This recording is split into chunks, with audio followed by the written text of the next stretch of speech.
মধ্যপ্রাচ্য জুড়ে বাজছে তৃতীয় বিশ্বযুদ্ধের দামামা। আর এরই মধ্যেই আমাদের হাতে এসে পৌঁছেছে গুরুত্বপূর্ণ আন্তর্জাতিক সংবাদ। শুরুতেই জানিয়ে দিব এই সংবাদগুলোর শিরোনাম, এরপরেই থাকবে বিস্তারিত। ইসরায়েলকে লক্ষ্য করে ইরানের ভয়ঙ্কর ক্ষেপণাস্ত্র হামলা। পরেই জানিয়ে দিব 90% ক্ষেপণাস্ত্র ইসরায়েলের লক্ষ্যবস্তুতে আঘাত হেনেছে বলছে ইরান। এছাড়াও থাকবে আজ রাতেই পাল্টা হামলার হুমকি ইসরায়েলের। এদিকে জাপানও সমর্থন দেবে ইসরায়েল যুক্তরাষ্ট্রকে। এবং সর্বশেষ জানিয়ে দিব ইরানকে ভয়াবহ পরিণতির মুখোমুখি হতে হবে হুমকি যুক্তরাষ্ট্রের। এতক্ষণ শুনছিলেন সংবাদ শিরোনাম, এবারে বিস্তারিত। ইসরায়েলকে লক্ষ্য করে ইরানের ক্ষেপণাস্ত্র হামলা। দখলদার ইসরায়েলের ভূখণ্ড লক্ষ্য করে শত শত ব্যালিস্টিক ক্ষেপণাস্ত্র নিক্ষেপ করেছে ইরান। এরই মধ্যে কয়েকটি ক্ষেপণাস্ত্র ইসরায়েলে আঘাত করলেও হতাহত বা ক্ষয়ক্ষতির বিষয়ে তাৎক্ষণিক কিছু জানা যায়নি। মার্কিন সংবাদ মাধ্যম সিএনএন জানিয়েছে, কৌশলগত শহর জেরুজালেমে এবং হাইফার পাশাপাশি পুরো ইসরায়েল জুড়ে আকাশে ইরানি ক্ষেপণাস্ত্র দেখা গেছে। ক্ষেপণাস্ত্র হামলা শুরুর পরই ইসরায়েল জুড়ে সতর্কতা সাইরেন বাজাতে শুরু করেছে। নিরাপদ আশ্রয়ের সন্ধানে ছুটছে ইসরায়েলিরা। ইসরায়েলের রাষ্ট্রীয় টেলিভিশনে সরাসরি সম্প্রচার চলাকালে রিপোর্টদাতাদের মাটিতে শুয়ে পড়তে দেখা গেছে এবং ক্ষেপণাস্ত্রের আওয়াজ শোনা গেছে। এদিকে তেল আবিবের একটি সূত্র বলছে, ইসরায়েলি নিরাপত্তা মন্ত্রিসভা বর্তমানে জেরুজালেমের একটি জরুরি বাংকারে লুকিয়ে আছে। ইসরায়েলের প্রতিরক্ষা বাহিনী দাবি করেছে, এদিন ইসরায়েল ভূখণ্ড লক্ষ্য করে কমপক্ষে 180টি ক্ষেপণাস্ত্র নিক্ষেপ করেছে ইরান। এর মধ্যে বেশ কয়েকটি ক্ষেপণাস্ত্র ভূপাতিত করার দাবি করলেও এ বিষয়ে বিস্তারিত কিছুই জানায়নি দখলদার বাহিনী। এক বার্তায় সবাইকে সতর্ক থাকার আহ্বান জানিয়েছে আইডিএফ। ইসরায়েলের নাগরিকদের স্থানীয় সেনা কমান্ডের নির্দেশনা অনুসরণ করতে বলেছে। চলতি সপ্তাহে ইসরায়েলি বিমান হামলায় লেবানন প্রতিরোধ আন্দোলন হিজবুল্লাহর প্রধান সৈয়দ হাসান নাসরুল্লাহ সহ বেশ কয়েকজন সিনিয়র নেতা নিহত হয়েছে। নাসরুল্লাহ হত্যার বদলা নেওয়ার ঘোষণা আগেই দিয়েছিল তেহরান। ইরান বলেছে, হিজবুল্লাহ প্রধান সৈয়দ হাসান নাসরুল্লাহ এবং লেবাননের বেসামরিক নাগরিকদের হত্যার প্রতিক্রিয়ায় ইসরায়েলকে লক্ষ্যবস্তু করেছে তেহরান। ইরানের আধা সরকারি তাসনিম বার্তা সংস্থা ইসলামিক রেভলিউশনারি গার্ড কর্পসের বরাত দিয়ে কথা জানিয়েছে। তবে ইসরায়েল যদি ইরানে হামলার প্রতিক্রিয়া দেখায় তাহলে তারা আরও নিষ্ঠুর হামলার সম্মুখীন হবে বলেও হুঁশিয়ারি দিয়ে আসছে আইআরজিসি। এর আগে ইরান দখলদার ইসরায়েলে ব্যালিস্টিক ক্ষেপণাস্ত্র হামলা চালানোর প্রস্তুতি নিচ্ছে এবং যে কোনো মুহূর্তে হামলা চালাতে পারে বলে আশঙ্কা প্রকাশ করছিল মার্কিন যুক্তরাষ্ট্র। তবে এ ধরনের কোনো হামলা হলে তা তেহরানের জন্য গুরুতর পরিণতি বয়ে আনবে বলে সতর্ক করেছে ওয়াশিংটন। মধ্যপ্রাচ্যের কসাই খ্যাত ইসরায়েলি প্রধানমন্ত্রী বেঞ্জামিন নেতানিয়াহু ইরানের প্রতি কঠোর হুঁশিয়ারি উচ্চারণ করে বলেছেন, মধ্যপ্রাচ্যের এমন কোনো জায়গা নেই যেখানে ইসরায়েল পৌঁছাতে পারবে না। ইসরায়েলে ইরান হামলা চালালে তা মধ্যপ্রাচ্যে বৃহত্তর আঞ্চলিক সংঘাতের আশঙ্কাকে আরও বাড়িয়ে তুলবে বলে মনে করেছিলেন রাজনৈতিক বিশ্লেষকরা। এসব আশঙ্কার মধ্যেই এই হামলা চালালো তেহরান। গেল বছরের অক্টোবর মাসের 7 তারিখে ইসরায়েলে এই দশকের সবচেয়ে বড় সামরিক অভিযান চালায় গাজার হামাস সরকার। এর পরপরই গাজায় বিমান হামলা ও স্থল হামলা শুরু করে ইসরায়েল। এই আগ্রাসনে 41,000-এরও বেশি ফিলিস্তিনি নিহত হয়েছে, যাদের অধিকাংশই নারী ও শিশু। এছাড়া আহত হয়েছে 1 লাখেরও বেশি মানুষ। চলমান এই গণহত্যার প্রতিবাদে ইসরায়েলের বিরুদ্ধে অবস্থান নেয় ইরান, ইরাক, লেবানন ও ইয়েমেনের প্রতিরোধ আন্দোলনগুলো। এর জেরেই ইসরায়েলের সাথে সংঘাতে জড়াচ্ছে দেশগুলো। 90% ক্ষেপণাস্ত্র ইসরায়েলের লক্ষ্যবস্তুতে আঘাত হেনেছে বলছে ইরান। দখলদার ইসরায়েলে ছোড়া ক্ষেপণাস্ত্রের 90% ইসরায়েলের লক্ষ্যবস্তুতে আঘাত হেনেছে বলে জানিয়েছে ইরানের ইসলামিক বিপ্লবী গার্ড বা আইআরজিসি। ইসরায়েলকে লক্ষ্য করে বীরত্বপূর্ণ ক্ষেপণাস্ত্র হামলা চালায় তেহরান। 200 ক্ষেপণাস্ত্র হামলার মধ্যে কয়েকটি ঠেকাতে সক্ষম হয়েছে ইসরায়েলের আকাশ প্রতিরক্ষা ব্যবস্থা। বিপ্লবী গার্ডের বরাতে ইরানের রাষ্ট্রীয় টিভি চ্যানেল জানিয়েছে, ক্ষেপণাস্ত্র দিয়ে লক্ষ্য করা হয়েছিল ইসরায়েলের বিমান ও রাডার ঘাঁটি। এছাড়া হামাস ও হিজবুল্লাহ কমান্ডারদের হত্যার পরিকল্পনার সঙ্গে যারা জড়িত ছিল তাদেরও লক্ষ্যবস্তুতে পরিণত করা হয়েছিল।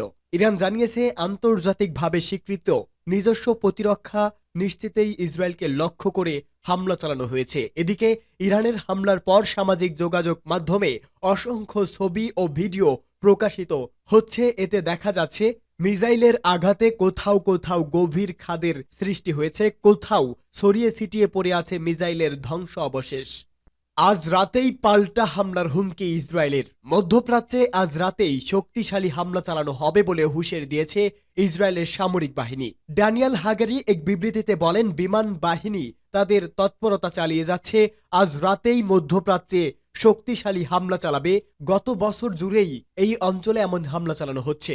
ইসরায়েলে ইরানের ক্ষেপণাস্ত্র হামলা নিয়েও কড়া কথা বলেছেন সামরিক বাহিনীর এই কর্মকর্তা। এর প্রতিশোধ নেওয়া হবে বলে প্রতিশ্রুতি দিয়েছেন তিনি। বলেছেন, মধ্যপ্রাচ্যকে সংঘাতের দিকে ঠেলে দিচ্ছে তেহরান। হ্যাগেরির এই হুঁশিয়ারির আগে ইসরায়েলি ভূখণ্ড লক্ষ্য করে ১৮০টির মতো ক্ষেপণাস্ত্র ছোড়ে ইরান। এই হামলায় তাৎক্ষণিকভাবে হতাহতের কোনো খবর পাওয়া যায়নি, তবে দেশে জরুরি অবস্থা ঘোষণা করে ইসরায়েল সরকার। নেওয়া হয়েছে নিরাপত্তা সংক্রান্ত নানা ব্যবস্থা। লেবাননে ইসরায়েলি বাহিনীর চলমান হামলার মধ্যে ইরান ইসরায়েলে এই হামলা চালালো। গত সোমবার লেবাননের দক্ষিণাঞ্চলে স্থল অভিযান শুরু করে ইসরায়েল। পাশাপাশি ব্যাপক বিমান হামলা চালায়। হামলায় একদিনে লেবাননে ৯৫ জন নিহত হয়েছে। এর আগে শুক্রবার বৈরুতের উপকণ্ঠে ইসরায়েলের হামলায় নিহত হন লেবাননের সশস্ত্র সংগঠন হিজবুল্লাহ প্রধান সৈয়দ হাসান নাসরুল্লাহ। গত বছরের অক্টোবরে ফিলিস্তিনের গাজায় ইসরায়েলি আগ্রাসন শুরুর পর থেকে ইসরায়েলের ভূখণ্ডে সীমিত পরিসরে হামলা চালিয়ে আসছিল ইরানের সমর্থনপুষ্ট সংগঠন হিজবুল্লাহ। ইসরায়েলও পাল্টা জবাব দিচ্ছিল। গত ১৭ সেপ্টেম্বর থেকে লেবাননে হামলা জোরদার করেছে ইসরায়েল। জাপানও সমর্থন দেবে ইসরায়েল যুক্তরাষ্ট্রকে। মধ্যপ্রাচ্যে চলমান উত্তেজনা সংঘাতে অন্যান্য পশ্চিমা দেশের মতো জাপানও ইসরায়েল যুক্তরাষ্ট্রকে সমর্থন করছে। জাপানের নতুন প্রধানমন্ত্রী শিগেরু ইশিবার এক বিবৃতিতে বিষয়টি স্পষ্ট করেছে। বিবৃতিতে তিনি বলেছেন, ইসরায়েলের বিরুদ্ধে তেহরানের ক্ষেপণাস্ত্র হামলা অগ্রহণযোগ্য, তবে তিনি এই অঞ্চলে উত্তেজনা এড়ানোর প্রচেষ্টাকে সমর্থন করেন। জাপানের সাবেক প্রধানমন্ত্রী ফুমিও কিশিদা একাধিক রাজনৈতিক কেলেঙ্কারির মুখে সম্প্রতি রাজনৈতিক থেকে সরে দাঁড়ান। এতে ভাগ্য খোলে শিগেরু ইশবার। তিনি ইরানের বিপক্ষে বিবৃতি দেওয়ার আগে মার্কিন প্রেসিডেন্ট জো বাইডেনের সঙ্গে ফোনালাপ করেন। এরপরই জাপান থেকে এ ধরনের বিবৃতি এলো।